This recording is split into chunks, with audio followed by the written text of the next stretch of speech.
Hello, everybody. I'm Pontius Porcius, and welcome back again to Unexpected Awesome.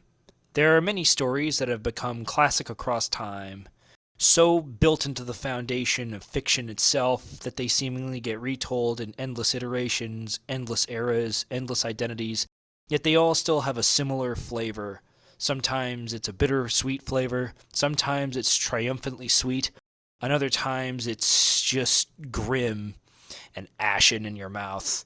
However, one of my favorite stories is that of a lone mercenary gunman opportunistically double dealing his way through two rival factions, ultimately discovering his humanity and fighting back against both of them for the sake of an innocent party due to their own inward code of fairness. It's probably one of the apex stories of anti-heroes you can ever see, and while it's often attributed to samurai films and spaghetti westerns, its most famous iteration, that of Yojimbo's main plotline itself, actually found itself in a gangster noir tale from the late 20s and by Dashiell Hammett called Red Harvest. However, it's neither Red Harvest nor Yojimbo nor even the spaghetti western adaptation in Fistful of Dollars that I'd like to discuss, but instead the late 90s gangster gunfu action film epic that is Last Man Standing. It opens up with a near-nameless gunman riding into a town where less than a fraction of its population lives. The only major factions left within the town are the somehow victorious Irish mob and the ever-confident yet utterly diminutive Italian mafia. The Italians hire him after he shoots one of the local gunzels for breaking his car in response for looking at their boss's mistress. And after a falling out between the two heads of the mob, the son of one of the mafia dons back home and his cousin who actually leads the local outfit, our hero ultimately finds himself pointed at by Irish assassins.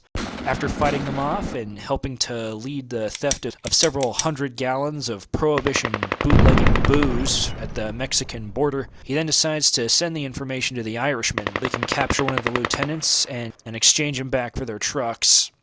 He eventually leaves either faction, promises but never commits to joining the Irish faction. Eventually, he frees the imprisoned mistress from her bondage to Doyle and gets found out by the flannel-wearing hooligans. Where his friend is beaten, the Italian mob is mercilessly executed by arson and firing squad, and eventually our hero finds himself discovered and beaten to a bloody pulp in their basement. Playing dead and shooting his way out, he eventually hides out in the middle of nowhere. His friend gets discovered again, this time delivering supplies to him, and tortured for information. And then, in a heroic and desperate final act, he proceeds to fight the entire Irish-American population of that tiny jerkwater corner in Texas to a standstill, eventually meeting and defeating them at the burned remnants of the meeting place between him and his original and now deceased employers. With them defeated, the town basically empty and dead, he finds himself driving right back into the uncertain tomorrow. This time, a small semblance of honor left in his soul. This movie is probably one of the most underrated you'll see in almost anyone's filmography. It's ostensibly a plot-driven film, directed by its absolutely spectacular action. It does have many weaknesses. There are a fair few writing issues, I'd argue, that are present within the story, primarily the lack of initiative the antagonists show in questioning the loyalty of this mysterious gunzel who refuses to give a believable real name. And the movie is overall very by the book. You're going to see a lot of very archetypal, almost stereotypical characters inside of this story that don't really have a lot of backstory or personality. But as much of an issue as I could complain about that, the way they're portrayed, shot, and directed is absolutely outstanding.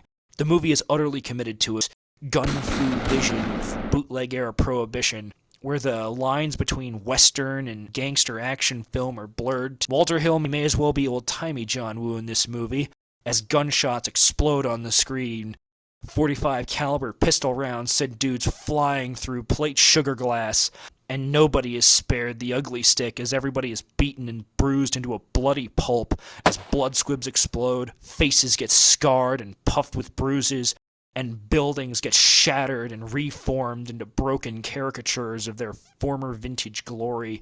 Punctuate that with a surprisingly moody and bluesy score by Ry Cooder and great performances by a cast stuffed with outstanding character actors as famous as Bruce Dern to the obscure such as William Sanderson, all the way to the surprisingly understated portrayal by Bruce Willis in one of his most underrated roles. If you ever find yourself pining for pine box infused action, then look no further than Walter Hill's unknown masterwork, Last Man Standing.